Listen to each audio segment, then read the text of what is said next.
Доме правительства республики состоялось заседание попечительского совета Башкирского регионального отделения Всероссийской общественной организации «Русское географическое общество». На нем были подведены основные итоги работы отделения в 2017 году, рассмотрены задачи на предстоящий 2018 год. Провел заседание премьер-министр правительства Рустем Марданов. Сегодня проводится третье заседание попечительского совета.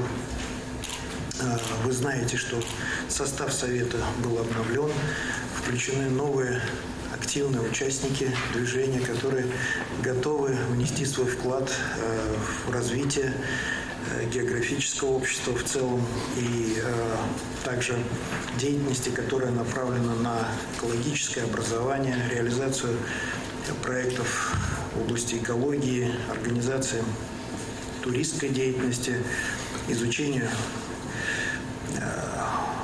родного края, проведению других мероприятий. Напомню, что отделение Русского географического общества в республике было образовано в 1954 году и в значительной степени активизировалась ее деятельность в 2014 году. И очень приятно, что активизировалась она, когда новым председателем стал известный в нашей республике писатель, путешественник, участник многих экспедиций по России за пределами Камиль Фаррушинович Зиганшин. Председатель Башкирского регионального отделения Русского географического общества Камиль Зиганшин представил отчет о проделанной работе в 2017 году. Основная работа регионального отделения «Год экологии» была посвящена решению проблем охраны окружающей среды, развитию природных парков. Один из них, создаваемый по поручению главы Башкортостана Рустема Хамитова, природный парк «Зилим». Он включает самую длинную пещеру на Урале – Киндерлинскую. В 2017 году при поддержке РГО были проведены очистка и топографические съемки пещеры. В настоящее время проект парка площадью 36 тысяч гектаров проходит государственную экспертизу. В этом году в течение всего года занимались подготовкой, экономическим обоснованием и разрабатывали проект создания природного парка «Зилим». Вот. Это, я считаю, красивейшая река, она требует защиты, поскольку начался бесконтрольный заезд, разрушение экосистемы этой территории. Особенно пострадала Киндерлинская пещера, которая, кстати, по итогам дополнительных топографических съемок сейчас стала самой длинной не просто на Южном Урале, а вообще на Урале. 12 с лишним километров ее длина. Второе поручение главы республики касалось строительства в Уфе комплекса «Медовая деревня». Членами РГО были подготовлены концепция, эскизный проект и обоснование. Концепция «Медовой деревни» включает в себя музей меда, лекторий, действующие пасеки, бортевую и традиционную, зону для практических занятий, дегустационный зал, площадку для проведения медовых ярмарок, лавки для реализации продуктов и сувениров, а также детскую игровую зону. По мере развития комплекс может стать базой для прохождения учебной и производственной практики по пчеловодству для студентов.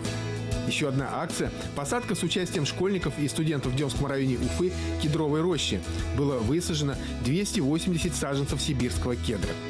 Также ведется работа по проектированию в Уфе на реке Белой гавани для маломерных судов. К столетию со дня образования Республики Башкортостан стартовал конкурс «Уральский барс», участники которого должны покорить 7 вершин региона высотой более 1000 метров.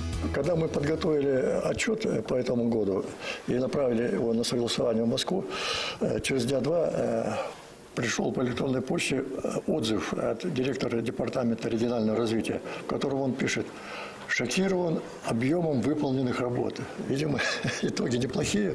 Он имеет возможность сравнивать 85 региональных отделений. Вот наше отделение получило такую высокую оценку. Председатель регионального отделения Русского географического общества выразил благодарность главе Башкортостана и правительству республики за поддержку деятельности регионального отделения РГО и вручил почетные грамоты общества членам попечительского совета, принимавшим наиболее активное участие в реализации проектов.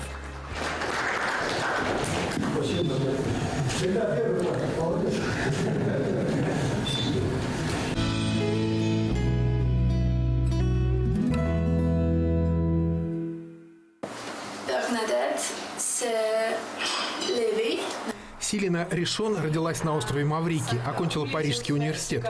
Ныне гражданка Франции с 2011 года принимает участие в волонтерском движении. Ее первый и самый тяжелый опыт – борьба с детской наркоманией в Индии. В Калькутте, в гуманитарном центре, Силина преподавала английский язык, занималась с беспризорными детьми. Что мною двигало? Я подумала, что нужно помочь людям в тяжелой ситуации и получала свой первый опыт преподавания. После Индии я работала волонтером во Франции. Дело в том, что в Париже билеты на концерты очень дорогие и доступны немногим. Наша гуманитарная миссия организовывала бесплатные концерты.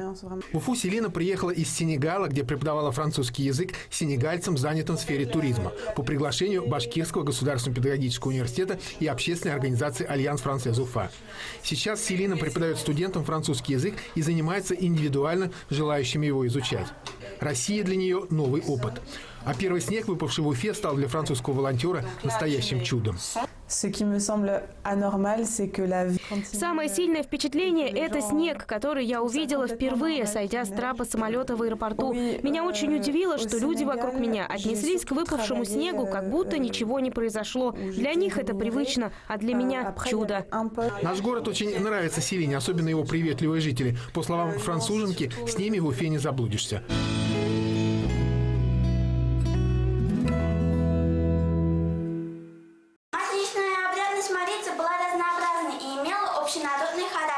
Обряды и обычаи народов Башкортостана, новые туристические маршруты, публицистика в защиту природы, гуманитарно-экологические исследования. Все это темы научных работ башкортостанских школьников, участников республиканского конкурса. На кону большой приз – поездка в Москву и участие во всероссийском этапе. Десятиклассница из Словацкого района Лейсан Саярова темой выступления перед жюри выбрала экскурсию в геопарк Ингантау. Земляки башкирского национального героя очень хотят, чтобы геопарк был создан именно на их земле. И причин тому, по словам девочки, немало. Мы готовы встретить всех гостей, потому что наша словацкая земля очень гостеприимна. Конкурс «Мой край Башкортостан» проводится уже много лет. С каждым годом растет потенциал его участников, расширяется география. Сегодня приехали сюда ребята из более чем 15 районов республики и 5 городов. Ирина Губайдулина несколько раз принимала участие в конкурсе как конкурсант. Сегодня она уже член молодежного жюри, сама оценивает работы школьников. Первый раз я приняла участие здесь в 7 классе и каждый год не пропускала этот конкурс. Но вот уже 2-й год я принимаю участие в качестве члена молодежного жюри. Кстати, о жюри. В него вошли известные ученые, журналисты, экологи, музейные работники. Во время защиты школьных исследований они внимательно слушали конкурсантов, задавали вопросы. По итогам конкурса были определены лучшие работы, которые скоро отправятся в Москву.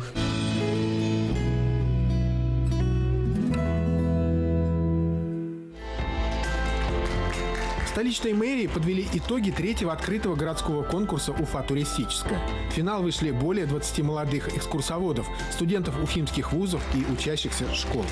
Конкурс проходил 2 этапа. На первом конкурсанты защищали перед членами жюри свои экскурсионные маршруты. На втором этапе проводили экскурсии по мультимедийному комплексу. Студентка аграрного университета Мария Леонтьева, например, свою экскурсию посвятила хлебу. Поняла, что мне это очень сильно нравится. Мне интересно рассказывать людям про наш город, про нашу республику. Это работа моей мечты. У меня была тематическая экскурсия «Хлеб всему голова», в которой мы ходили по таким местам Уфы, где магазин хлеба, мы ездили на поля и хлебкомбинат. Эта экскурсия рассчитана на школьников, то есть для их развития общего. На втором этапе я рассказывала про историю Уфимского Кремля, когда он был, что с ним стало. По словам организаторов, главная цель конкурса – выявление молодых талантов и популяризация профессии экскурсовода. Уфа обладает большим потенциалом для развития туризма. Более 30 музеев, огромное количество памятников. Ежегодно в столице Башкортостана проводится более 1500 мероприятий разного уровня. Впереди международные детские игры и Аппимондия. Поэтому профессия экскурсовода как никогда востребована. 3-й год этот конкурс живет. Довольно-таки сложный период, время экономическое, но первый год было всего несколько человек, да, около 10-12, 2-й год 15, в этом году больше 20 принято. Это говорит потенциал развития этой профессии. Сегодня эта профессия востребована экскурсовод. И то, что молодые, даже неопытные, но жаждущие к знаниям, к работе, это вот хороший результат этого конкурса. И сегодня Уфа, как ее назвали назвали «Выбор мира», требует хороших специалистов. Вот этот конкурс дает нам найти людей, полюбивших эту профессию, изучивших эту профессию. И, конечно, эти люди – завтрашняя жизнь нашего города. Ведь Уфа принимает такие большие международные мероприятия. А это нужно, чтобы полюбить Уфу, знать историю ее. Эти ребята будут принимать участие в работе в этой. В этом году участники предложили на суд жюри самые неожиданные темы экскурсий. Например, студент Уфимского государственного нефтяного технического университета Денис Абраров провел экскурсию по Черниковке. Я представил членам жюри экскурсию по Черниковке. Обычно экскурсии протекают по южной части нашего города и в так называемой Старой Уфе. Но мало кто знает то, что северная часть города также богата своей историей, своими памятниками, своими архитектурными зданиями и огромнейшей богатой историей. И именно поэтому я представил им и северную часть города Черниковку и узнал про нее много нового. Так как я учусь в Институте экономики и сервиса и обучаюсь на специальности ресторанная деятельность, экскурсионная составляющая всегда будет в моей специальности, так как именно здесь я смогу дальше развиваться, и именно здесь я смогу дальше больше узнавать про свой город. Например, приедут туристы в мой ресторан, и я всегда смогу провести для них экскурсию, показать мой любимый город и рассказать о нем столько же и влюбить их в наш город. Самое трудное было, наверное, уложиться во время. Это самое трудное, так как хочется как можно больше рассказать и за очень короткое время. И в этом и сталкиваются сложности экскурсовода, когда огромное количество архитектурных памятников находится на коротком расстоянии, и нужно рассказать про все и рассказать как можно больше про них. Среди организаторов конкурса башкирское отделение Русского географического общества. Для члена жюри, исполнительного директора отделения РГО Риммы Галеевой, нынешний третий конкурс – это новый этап в развитии экскурсионного дела в Уфе. Конкурс становится каждым годом все популярнее. Это очень отрадно, потому что туристическая отрасль города Уфы тоже набирает свои обороты. Очень много делается для туристской привлекательности нашими городскими властями, руководством нашей республики. Проводится очень много международных всероссийских мероприятий. В связи с этим поток туристов с каждым годом тоже увеличивается. Каждого туриста, естественно, необходимо сопровождать, рассказать, показать, потому что это очень большой показатель привлекательности города. И если наши туристы, приехав в какой-нибудь деловой форум, уезжают хорошим настроением и положительными эмоциями, то есть они могут уже привлекать еще больше туристов, в следующий раз уже приехать чисто как турист, посетить наш город. И очень немаловажна здесь роль экскурсоводов, которых, к сожалению, на сегодняшний день очень катастрофически не хватает. Поэтому те молодые люди, невзирая на то, что они учащиеся различных вузов, участвовали, это очень отрадно. И те темы, которые они озвучили, очень интересные темы, кстати. И первый раз мы провели в интерактивном музее.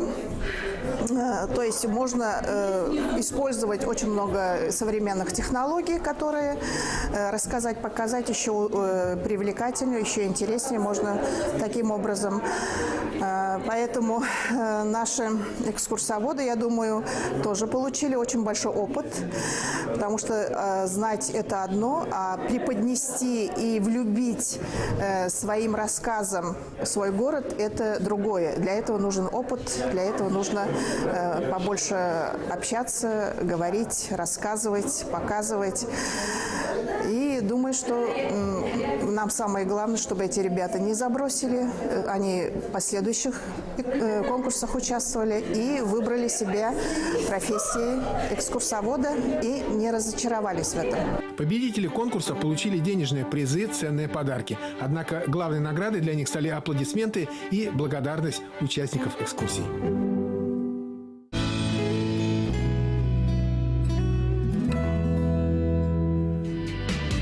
Когда-то в окрестностях столицы Башкортостана в обилии водились мамонты. По крайней мере, их останки до сих пор находят жители Уфы и Уфимского района. Бивни и кости мамонтов украшают многие краеведческие музеи. Есть они и в музее Нижегородской среднеобразовательной школы. Правда, в отличие от других, в этом музее хранительницей истории исчезновения косматых великанов является семиклассница Анна Воронина. Мамонтов уже давно не существует. Как вы думаете, почему они вымерли? Потому что было большое холодание. Нет, потому что был ледниковый период, и они не смогли выжить. Это вы сейчас назвали одну из гипотез. Гипотеза – это какое-то утверждение. Всего существует 5 гипотез. Аня на мамонтах, можно сказать, собаку съела. Может часами рассказывать о мамонтенке Диме, найденном в вечной мерзлоте на Колыме. Очень много читает литературы, ищет новую информацию в интернете, а все для того, чтобы поделиться ею с посетителями школьного музея, в данном случае с учениками 1 класса. Мечта Ани Ворониной – стать экскурсоводом в Большом музее.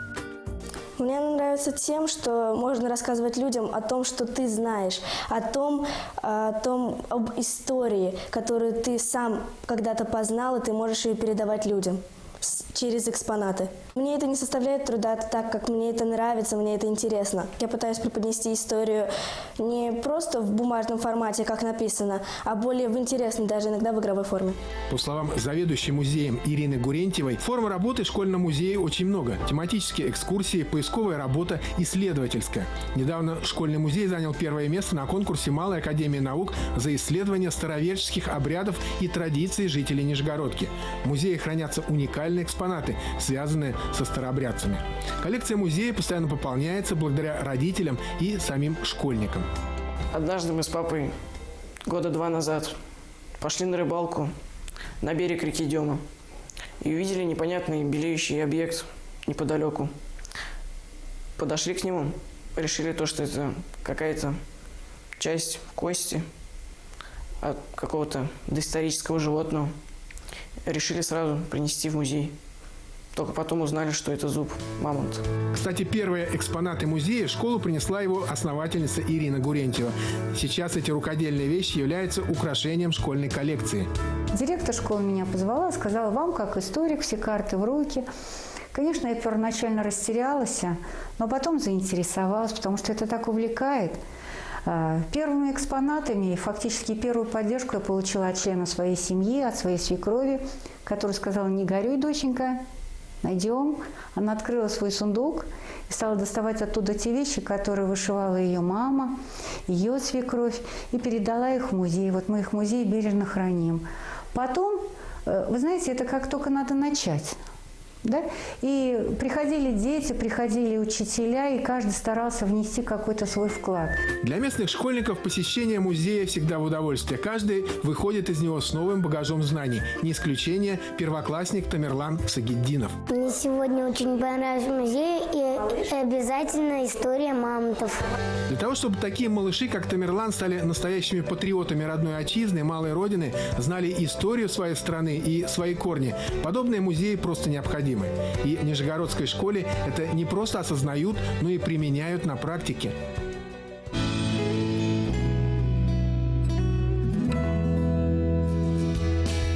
В Национальном музее Республики Башкортостан открылась экспозиция самого масштабного фестиваля природы «Первозданная Россия». На ней представлены 60 работ профессиональных фотохудожников и фотографов-любителей. Открывая выставку, министр экологии и природопользования Илдар Хадыев отметил масштабность ее географии. Выставка разделена на несколько тематических частей, посвященных тому или иному региону страны. На стенах фотографии сделаны на Байкале, пейзажи с Чукотки, Алтая, Крыма, Кольского полуострова. 4 года назад выставка отправилась в дальнее путешествие и, наконец, добралась до Уфы. Теперь увидеть эти гениальные творения могут жители республики и ее гости. Среди первых посетителей выставки – уфимские школьники. Для них знакомство с творчеством фотохудожников России – это буря эмоций. На самом деле очень понравилась эта выставка. Каждая фотография настолько уникальная, и подобранный ракурс этих фотографий очень впечатляет. Мне очень понравилась вот эта фотография. Она так близко сняли. Выставка приурочена году экологии особо охраняемых природных территорий и проходит в рамках Общероссийского фестиваля природы с одноименным названием «Первозданная Россия» при поддержке Национального парка Башкирия.